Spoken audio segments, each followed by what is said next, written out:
Hey guys, welcome to the Refined Savage. With the Highlander coming up here at Blind Dog Gym and a lot of people getting into the sport of Highland games and Highlanders, one of the things I noticed is that people are clueless about how to get a kilt and how to wear a kilt and what to wear with a kilt once they have their kilt.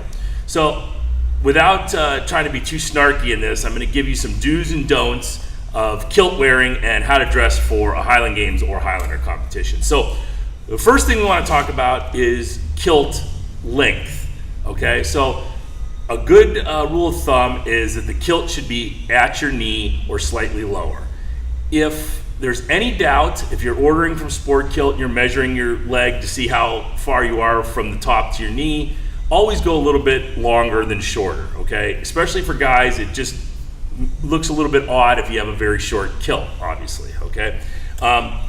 So at or slightly below the knee, I tended to always wear my kilt a little bit longer. That was just a personal preference for me. With the kilt, you want to wear kilt hose, okay? If you don't have actual kilt hose, you want to look at a long soccer knee sock, okay? The sock should come to the knees. I don't care what you wear in the gym or in your personal life. You don't want to wear like little girls' figure skater socks with your kilt. It looks silly. So make sure you have a knee length sock so the sock will come almost up to the kilt itself, okay? When looking at tartans, you want to get a legitimate tartan from a legitimate family or organization. So, you know, they have tartans for everything. Even if you're not Scottish, you know, you may be able to get a kilt that represents the military group you're with, or a police kilt or something like that. They all have their own tartans. So make sure you actually get a tartan that represents either something in your life or an organization you were a part of. I wear the Black Stuart kilt. I started wearing that kilt when I met my wife because she's a Stuart. Before then, I am German and Italian, so I didn't have any clan affiliation. So I wore the Marine Corps kilt, I wore the U.S. Coast Guard kilt, I wore the Black Watch kilt. Black Watch is kind of a generic kilt that anyone can wear. It looks good, and you should go ahead and get that. As far as the color of your socks, I don't really care. My preference is you wear white kilt hose or soccer socks.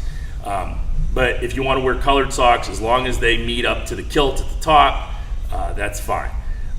Shirts, when you're wearing a shirt at the games, preferably you want them tucked in. I tend to leave mine untucked. That's another personal preference. But you just want to make sure that you look put together. Keep in mind that you're representing a nationality. The Scots are just as proud of their traditions as anyone. So you never know when you're going to have someone of Scottish ancestry there, and it wouldn't surprise me if they took offense to some of the weird outfits we as Americans tend to wear at Highland Games. So keep that in mind. You know, Sport Kilt does a great kilt for Highland Games because it's super light. You don't have to spend $500 on a kilt. Go to Sport Kilt, get a nice kilt. If they ask you if you want the pleats sewn down, say yes, and then just make sure the measurements are spot on when you do it. So that's some of the do's of how to wear a kilt. Some of the don'ts, and some of the things I've seen often at Highland Games and Highlanders that we should probably address. So non-tartan kilts. So kilts that are just black or just beige or something like that. They look kind of goofy. They're not traditional. Stay away from them as much as possible. Get a tartan, something that represents something in your life. Without naming any companies, because that's not why we're here, you want to stay away from kilts with pockets or zippers or any of these weird things that go on them, okay? You don't want a tactical kilt or a handyman kilt. You just want a regular kilt, okay, with a tartan on it. So stay away from those strange kilts unless you're like going to be in like a rock band and you want a leather kilt and you know you're the new lead singer of Queen or something. Again, stay away from the short mini socks. You don't want that look. It's very odd looking. Girls, I got to talk to you girls. Please, please, please listen to me.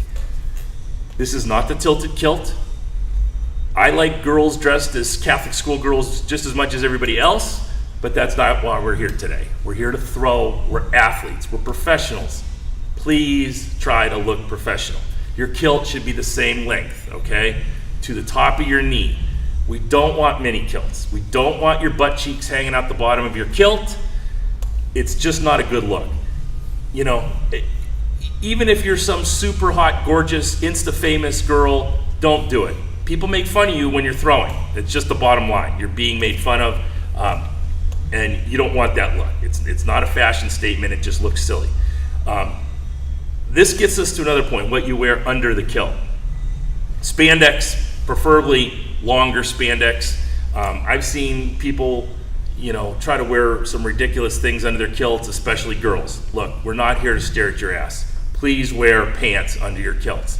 Now, that being said, do not wear pants that go lower than your kilt. Okay, that looks silly too. So get regular pair of bike shorts, spandex shorts. You know, you can get if you're one of these guys who needs neoprene shorts or whatever, get those. You're gonna be dying by the end of the day from heat, but you can wear those as well.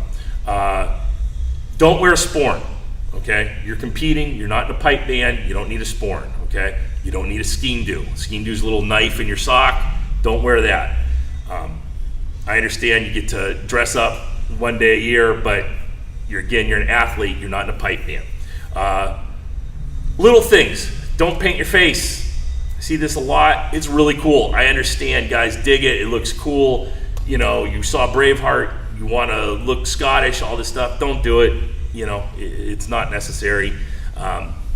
Make sure, again, you're looking like an athlete and a professional at these games. Did this sound too snarky? I'm trying not to make this sound too snarky. I'm trying to make you look good. When I came up, I had a lot of guys that were very traditional in the way they wore their kilts and wore their socks for the day. I want to get you guys there too.